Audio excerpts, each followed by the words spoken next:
Today on Here for the Right Reasons, Lauren Lane gives advice to the new Bachelorette contestants. As much as you can, it sounds so cliche, but be yourself and stay true to yourself, even after it. Alexis Waters reveals how she feels about Tayshia and Caitlin as Bachelorette hosts. It's not better or worse. It's just different. Yeah. But I love Caitlin and I love Tayshia, so I think that they're good energy, they're positive vibes for her. And we break down everything that happened in this week's Bachelorette. We've got that plus so much more on today's Here for the Right Reasons. Hey guys, Christina Garibaldi here with Us Weekly senior editor Sarah Heron. Sarah, welcome to another week of Bachelorette Recap. Hello, Christina. How are we feeling after Katie and Blake called it quits this week? Oh my God. I think it's something we all saw coming. I think so too. I'm not gonna lie. I gave them till the end of the year, I thought, but this first work trip, the thing that everyone was saying, how are you guys gonna make it work? He wants to live in Africa half the time, that they claimed was not gonna be a problem. Turned out to be quite the problem. Quite the problem. I feel kind of bad. I feel like, this is just me speculating. I feel like she wanted to make it work and he wants to focus on his job and, rescuing rhinos and things like that, which is great. But why did he go on the show if that's not what he wanted, I know. She really wanted, I think, to settle down for sure. But she also wanted someone who was going to be around, which is fair. But why pick Blake? There's a lot. That whole season, everyone keeps saying could have been an email, and people are being harsh. But it does feel like a waste when it ends so soon. So soon. It's why did we invest all this time? But hopefully she finds love in a different way. Maybe we'll see her in paradise next year. Who knows? After Becca Kufrin's success, I could see Katie sneaking right into Mexico. But we'll see. Totally. All right. Well, let's get into Michelle's season. But before we break down last night's episode, we actually caught up with some members of Bachelor Nation this week. Let's kick it off with Lauren Lane, who of course was engaged to Ben Higgins on his season of the show. And she gave some good advice to the contestants. Take a look. What advice do you have for contestants kind of going through the whole ringer?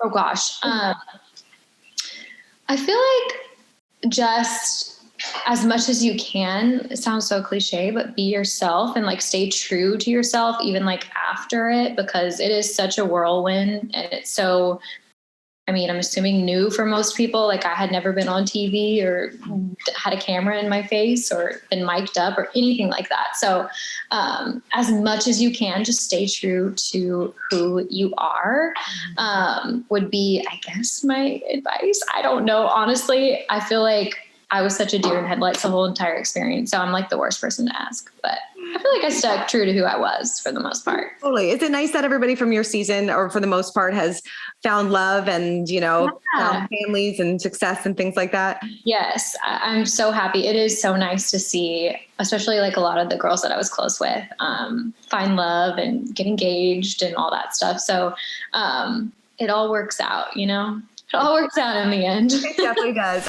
Yeah, I feel like that's the go-to Bachelor advice. Stay true to yourself, and then you'll be good to go. She's really just one of those post-Bachelor contestants that's winning life. It's hard to not look at her and be she's just she's cool. She's married to a country singer. She got she was on one of the more popular seasons. Mm-hmm. She got the fame, but she keeps a distance. Good for Lauren Lane. Good for Lauren. Yeah, she seems to be very happy. So good for her. Someone who was also very happy in a different way, Alexis Waters, one of my favorite Bachelor alums, who's always a journey to talk to. Mm-hmm. She recapped the premiere with me, and this is a clip of her talking about Tayshia and Caitlin taking over, and I felt like she had a pretty real answer compared to what maybe some people say. So here is Alexis. I think they're good for advice and stuff, but it's just different. I don't know how to explain it. It's perfect because they've been in that role before, so they understand what she's going through. They're perfect for advice, and they can relate because it's a very not a lot of people can say that they were the Bachelorette. Mm-hmm. So I think it's good, but at the same time, it does feel a little odd. Yeah, it's just different. I think that's where I don't think better or worse. It's just different. Yeah, it's not better or worse. It's just different. Yeah. But I love Caitlin and I love Tayshia, so I think that they're good energy, they're positive vibes for her.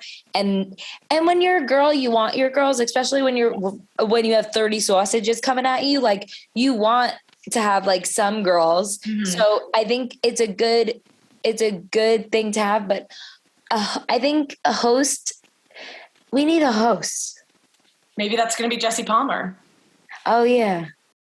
Isn't he going to be? Yeah, it's going to be Jesse Palmer for The Bachelor, and Clayton, the guy with the ruler, is The Bachelor. They already started filming. So there's your. Okay, I need to look up Clayton because I'm so unprepared. The last thing I Googled was The Rock turtleneck because the one guy was wearing a turtleneck in his interview, and I was like, he looks exactly like The Rock. I mean, how do you think Caitlin and Tayshia are doing this season?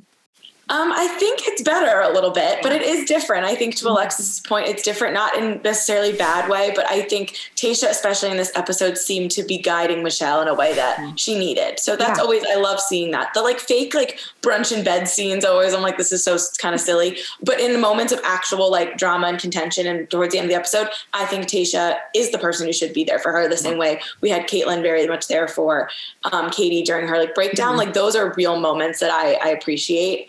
Versus the fake, let's have girl time. Right. I totally agree with you. It's nice to have somebody there that knows the experience and has been through it and knows kind of those red flags to look for and is there when you have those breakdown moments because those are inevitable. So I think they're doing a good job. And it seems like they're definitely more comfortable this season too. Agreed. All right. Well, let's get into last night's episode because there's a lot to unpack and let's kick it off with our Bachelor buzzword. Sarah, what is your buzzword of the evening?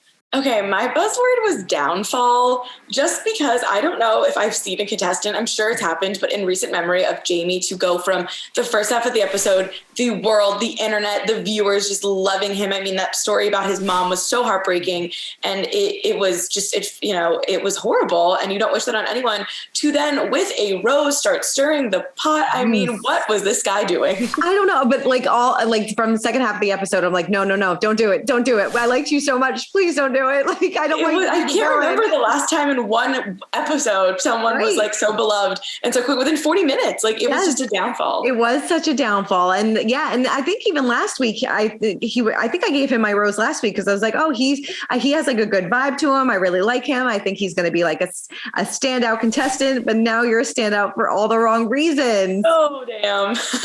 I was so disappointed in that. And it just came out of nowhere. And it's I wonder why he did that, if it was producers egging him on, or it just didn't seem like that would be the role for him, but I guess it is. I know. Mine was love and basketball. Sorry. Oh, I said, I'm sure we'll talk about him more later. Yes, what was we yours? will. My Bachelor buzzwords was love and basketball because it seemed like nobody else was in the room when it was Joe and Michelle playing a little one-on-one. And it seemed like they definitely have a connection. Yes, there is that.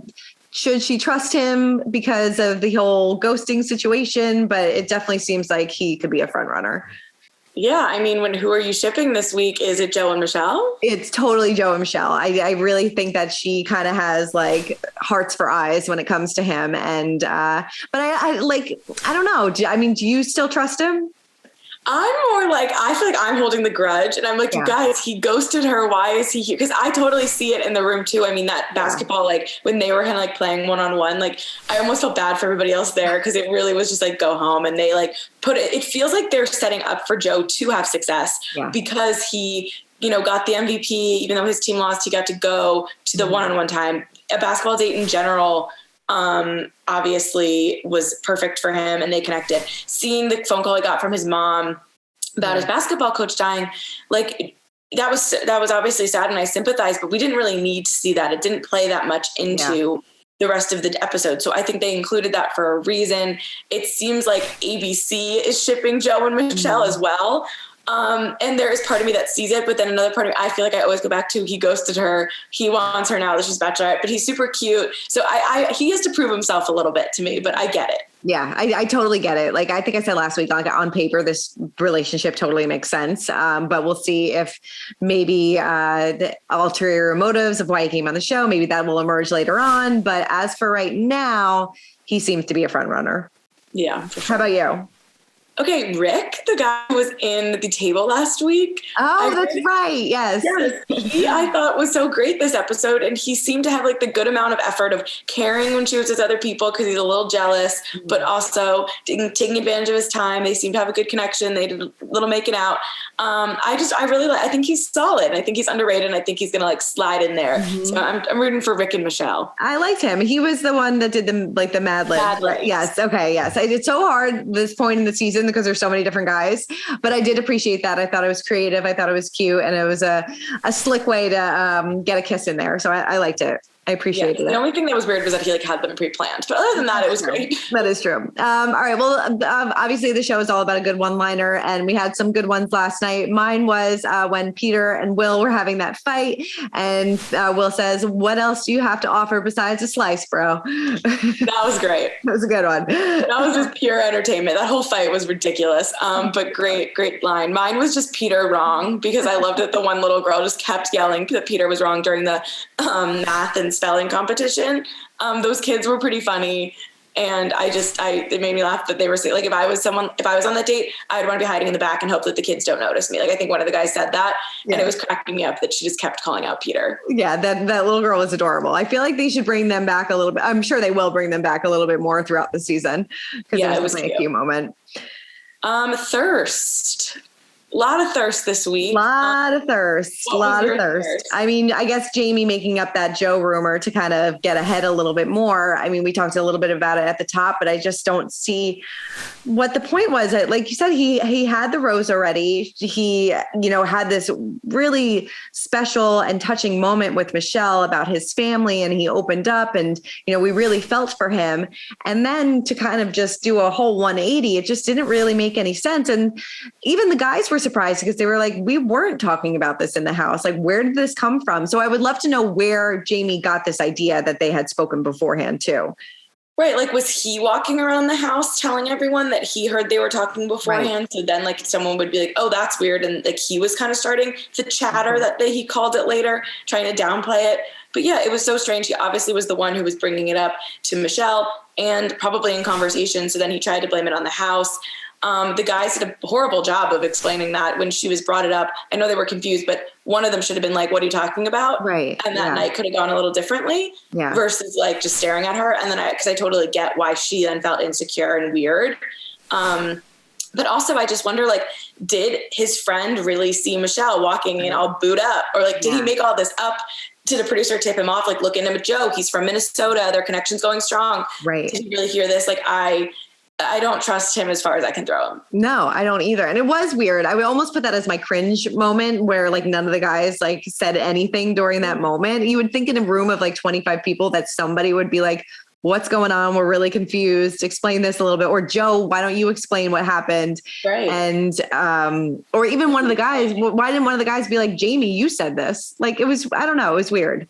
Yeah. Joe should have been like, hey, if anyone has a problem, like, you could also talk to, like, in a calm, cool, collected way. Like, I didn't know this was the thing you guys were talking about. Is it? And then maybe some of the guys that were close to Joe would have been like, no one's talking about you. Right. Like, he could have gotten the ball rolling. But I think maybe they were really just so thrown off, or maybe they cut out someone responding. I don't know. That was weird. It was. The whole thing was really, really strange. And I mean, I'm sure we're going to see the aftermath of this or how it unfolds next episode, because this just seems like totally out of nowhere. Or maybe he did it with a rose because he knew he had security because he can't go home. So he or he did really know this and he wanted to bring it up. I mean, it was a horribly executed plan, but I don't know. How about you? Okay, so my thirst was just, I don't dislike Nate, but there's something about him I also don't trust. A lot of these guys kind of rub me the wrong way, and they're like resort wear and they're like cheetah, like, I don't know, those polos on that first group date night portion were tough. All of them were tough. And even Michelle's blue dress, like, she's so pretty, but that was weird. Yeah. But Nate specifically was doing that thing. Like, he was that protest too much. Like, he couldn't stop talking about how he didn't care about how she was with Joe or had other connections with guys. Same thing at the end of the episode when he was like, I know my connection with Shell. Like, okay, we're calling her Shell now. Like, whatever, dude. He just like he feels thirsty to me. And I know that in the promo, they like say maybe he's an actor or something. Yeah. And I don't know, obviously, but there's something about him that rubs me the wrong way. And he was going a little too pretending he didn't care, which made me realize he cared a lot. I totally agree with you. Like, from the moment he like kind of walked out of that limo, I'm like, something is up with him. And I feel like he may go far because they do have a connection. So like right off the bat, but I don't know. It's something about him. I can't put my finger on it, but I don't really know if I like it. It's weird. I also just like there's so many guys we haven't really gotten to know yet, and they're giving him a lot of screen time. Yes, no, totally. Like I want more of Rodney because he's adorable. Like I do. I love Rodney. Yeah. All right. Let's talk about our cringeworthy moment of the night. Yours is really funny because I almost did this one as well. Okay. So Brandon, who seems lovely, and they had a cute connection as well. Also very cute guy, but he started off his one-on-one time on the group date with this weird, like, I'm trying to remember every part of you and soaking it all in so I can dream about you. And I loved that Michelle was just like, yes. What the hell are you talking about? Like, where did you steal that line from? Like, and he then was embarrassed, but kind of owned it. So like, it was cringe, but also cute. And like, I just don't, if someone said that to me, I think I'd just walk away. I think I would walk away and laugh because I think she, like you said, she handled it perfectly and be like, where did you just get that from? Like, you don't need to say these things to me. Like, just be yourself. And I mean, at least like they kind of like, he laughed about it too and they kind of rolled on with it. But I thought she handled it great. But yes, we don't need those cheesy, corny one-liners. No. Sorry, Brandon. Mine was the Peter and Will fight. I mean, I thought it was more funny than cringeworthy because it felt like a fight like out of like Jersey Shore or something like that. Jersey Shore. Yes, but it was just like totally like ridiculous and talking about pizza businesses and I don't know, it was just a funny moment. Those two are quite the duo. I feel like they're the new what was it on Bachelor in Paradise, Thomas and Aaron. Yeah, they're the new Thomas and Aaron. Oh boy. God help us. Yeah, seriously. What about your rose? Who gets your rose for the week? Mine goes to Michelle because I thought she handled the episode really great, especially with the Brandon moment that was funny, and then how she handled the whole Jamie and Joe situation by kind of tackling it head on, being like, I don't want you guys think that I am not here or that you can't trust me or that my intentions are insincere. So I think she handled it as best as she possibly could. So my rose goes to Michelle tonight because the guys didn't really do it for me this week. I know it was hard to decide who gets the rose, but I agree. Michelle's great. I did Jamie for the first half, and then you rip it off of him and give it to Pardeep, who I think got sent home unjustly. Yes, I like that one. Because as I was like, going through, like we fill out our scripts and everything like that. Like I had Jamie on there, and then like I was like, oh, I got to take him off because you just ruined it. Rip it right off of him and hand it to Pardeep, who got sent home, and also took it so graciously. Like I love when I know he probably spent 5 minutes with her, but I love when they go make a little bit of an effort to be like, I wish you the best, and like aren't bitter about it. Like it's cute. And he did, and unsurprisingly, he did that. Yeah, totally. All right. Who do we want to see going home? All right. I mean, Peter, like he just served his purpose already. Like we got pizza jokes. He can't spell protein or whatever. Or narcissist. Like, I don't know if he even was the one who couldn't spell protein, but I don't know. That guy can go home too. Peter served his purpose. He of course got the last rose in the least shocking turn of events ever, but I'm ready for him to go. Yeah, no, totally. I couldn't agree with you more because I feel like this whole Peter and Will thing is just getting started too. And I think that we're going to have a lot of fights between the two of them. Mine had to be Jamie, but he's probably not going to be sent home for probably, I would say 2 or 3 more episodes because we got to drag this out a little bit longer. He could get like a 2-on-1 situation if he makes it long enough. Yeah, I think so. I think that this is going to end in dramatic fashion, and we'll be here to recap the whole thing. Of course. Sarah, who's on the podcast this week? My friend Ryan Bailey, who hosts the So Bad It's Good with Ryan Bailey podcast. He's really funny, and he is on the podcast this week. Nice. Well, make sure everybody check that out, and make sure to check back every Wednesday on Us Weekly's YouTube channel for Here for the Right Reasons. For more Bachelor news, make sure to head on over to usmagazine.com, listening to Sarah's podcast. We got you covered every which way on The Bachelor, and of course, we will see you guys next week. Bye.